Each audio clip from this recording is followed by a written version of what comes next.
சமீப காலமாக தமிழகத்தில் பெண்கள் மற்றும் குழந்தைகள் பாதுகாப்பு குறித்து எழும் கேள்விகள் சமூகத்தை தொடர்ந்து ஆழ்ந்த கவலையில் ஆழ்த்துகின்றன. விமான பயணத்தின்போது விமான பணிப்பெண்ணிடம் தவறாக நடந்து கொண்டதாக ஒரு திமுக பிரமுகர் மீது எழுந்த குற்றச்சாட்டு தற்போது பரபரப்பை ஏற்படுத்தியுள்ள நிலையில், ஒரு சில மாதங்களுக்கு முன்பு கோவையில் மாணவியின் பாலியல் வன்கொடுமையும் ஒட்டுமொத்த மாநிலத்தையே உலுக்கியிருந்தது.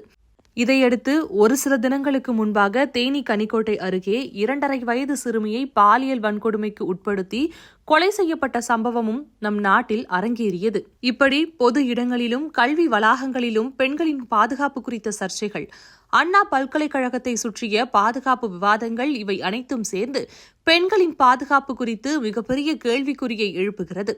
குற்றச்சாட்டுகள் நீதிமன்றத்தில் நிரூபிக்கப்பட வேண்டியவையாக இருந்தாலும் அரசியல் பின்னணி கொண்ட நபர்கள் மீதும் குற்றச்சாட்டு எழும்போது மக்கள் மனதில் சட்டம் அனைவருக்கும் சமமா என்ற சந்தேகம் உருவாகிறது.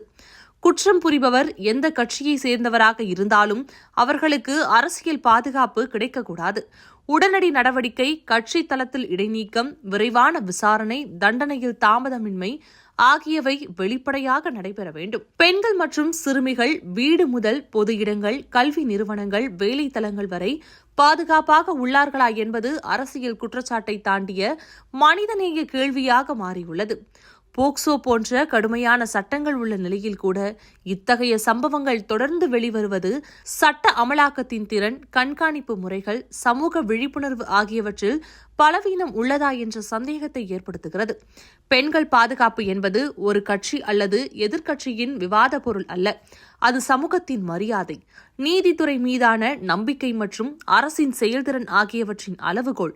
குற்றவாளி யார் என்ற அரசியல் வாதத்தை விட பாதிக்கப்பட்டவர்களுக்கு நீதி கிடைக்கிறதா, குற்றம் செய்பவர்களுக்கு எந்தவித சமரசமும் இல்லாமல் கடுமையான தண்டனை வழங்கப்படுகிறதா என்பதே மக்களின் எதிர்பார்ப்பு. தமிழகத்தில் பெண்கள் பாதுகாப்பு உறுதி செய்யப்பட வேண்டும் எனில் பூஜ்ய சகிப்புத்தன்மை கொள்கை, விரைவான நீதிமுறை, வெளிப்படையான நிர்வாக நடவடிக்கை மற்றும் அரசியல் தலையீடு அற்ற விசாரணை ஆகியவை கட்டாயமாக்கப்பட வேண்டும்.